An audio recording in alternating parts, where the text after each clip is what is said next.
and we're going to take you behind the scenes into what they call a gaming house. On a quiet suburban street in Sydney, inside an unremarkable house, something truly remarkable is unfolding.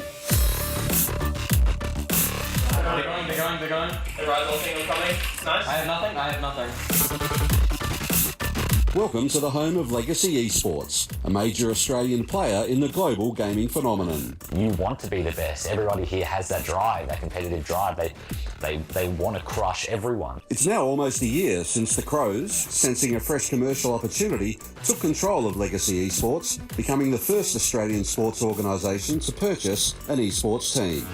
This is Robert. There's going to be a teleport coming. It's sort of a mix of chess and basketball. It's extremely strategic. Essendon followed suit, and the two Oceanic Pro League teams recently clashed in a League of Legends game. They go into decoy looking for the kidnap, over the wall teleport coming in. Sion in frontlining, but none of the damage is just there. Having the AFC come on board has been pretty huge for us.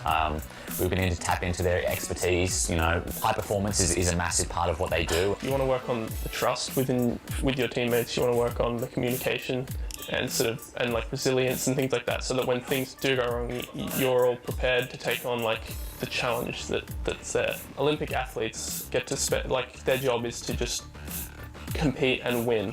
And that's our job too. It's not too much of a stretch. Olympic participation has been mentioned for a sport that's watched on streaming platforms by tens of millions of fans around the world. People grow up playing games, and when they sort of get to my age, a bit older, and you know their interests change a little bit and they don't have so much time for gaming itself, people sort of look to it as a spectator sport. High-performing teams now attract big-name sponsors and go on training camps. They use dietitians, psychologists and fitness coaches.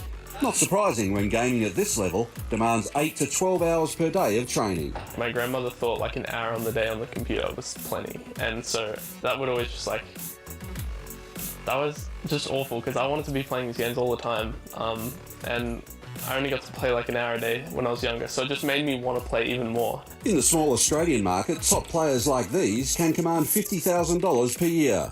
But for the big names overseas, million-dollar contracts are not uncommon. I plan on making a career out of it. There's so many things you can do within the scene.